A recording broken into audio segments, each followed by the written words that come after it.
Hey there, stop. Hey there, budding botanists. I'm Aaron. I'm Evie. We're just a couple of backyard botanists, and this is Botany for Kids. And today, what are we talking about? Echinacea. Echinaceas. So we're looking at a flower that's typically pink.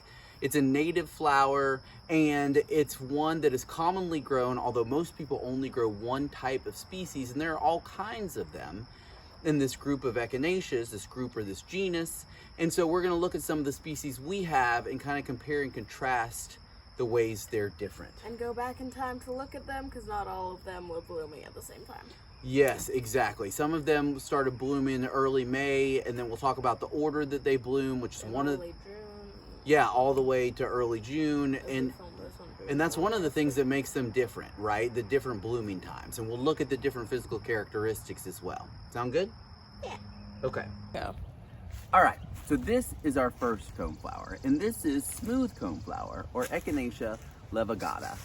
And it's super special because it's one of the rarer plants in the United States. This was endangered for the longest time, but it's doing a little bit better. So now it's been delisted down to threatened.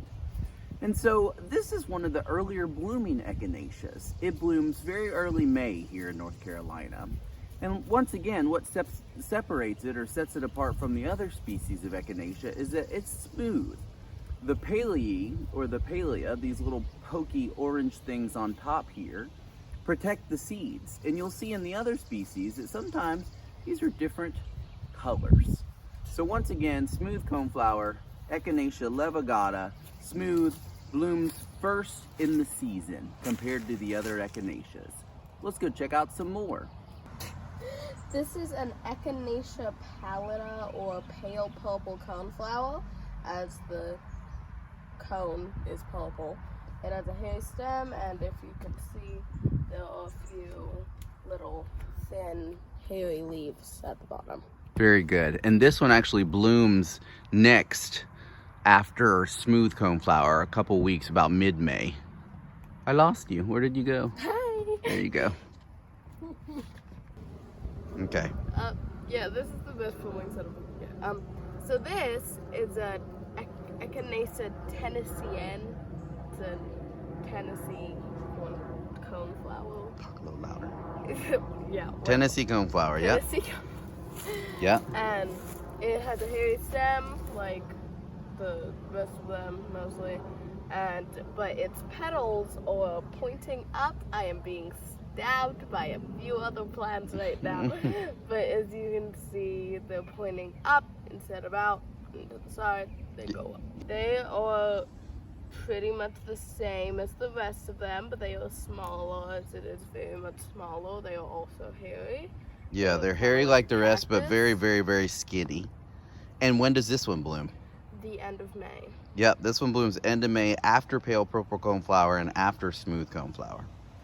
I can barely, it's hard to see you in the grass over there. This is the last blooming Echinacea that we have here in the garden.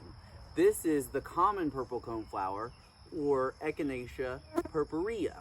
And it is the most herbaceous, meaning that it's got a lot of leaves on the plant. And it's very, very bushy. And what we're gonna do, this is the first one to bloom, and the other Echinaceas are at the end of their blooming here in the beginning of June. And so we're gonna snip this, and we'll take a look comparing it against the other Echinaceas we have here in the garden. It's not all the Echinaceas, there's a ton of different species, but this is a good way to learn how to compare different species in the same group or genus. Sound good? Look at how many there are scattered around. There's so many of the same type of flower. We should. I should what? They should treat this so you can see them. Okay. Okay, hello everyone. So now we've got all the different Echinaceas that we've got in the garden here all together, so we can compare and contrast some of their characteristics, okay? What do we got first? Basic purple one. So this is purple coneflower, Echinacea purpurea. What are some of its distinguishing characteristics? It is more bushy than the others. It is purple. More bushy. Believe it or not. Yeah, and it has thick leaves. I don't know why they call it purple. They say because the cone is purple, but there's actually one that has a purple cone on it. Like, you're telling me that's more purple than that? Yeah. And this is called pale purple. Come on. Yeah, so that's Echinacea pallida, or pale purple coneflower.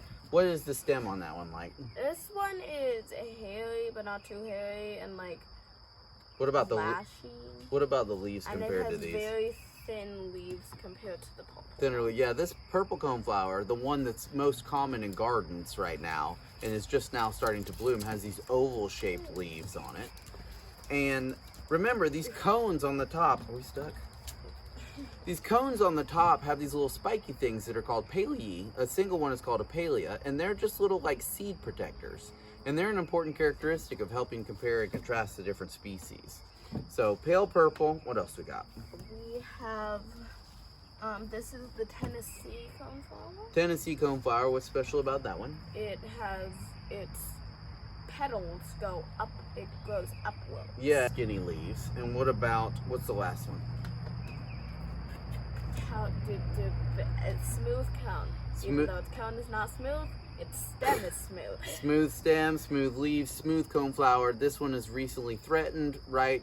Tennessee coneflower is also a threatened species. This one was endangered for years and years and years, but quite a bit of successful conservation has helped it be not quite as endangered as it once was in some areas. So you want to do a quiz? Okay. All right, so let's close our eyes and see if we can't pick out what's what. So open up your eyes. This one. Well, it has two things. What is it? Pale purple. Pale purple, purple cone, kind of hairy, thin leaves. What about this one? It's smooth cone. Smooth coneflower. It's smooth and dying. Smooth, yeah, this one, why is this one dying? Because that's a really good point. So these all bloom at different times too. Smooth coneflower blooms first early May, and then we've got pick up pale purple.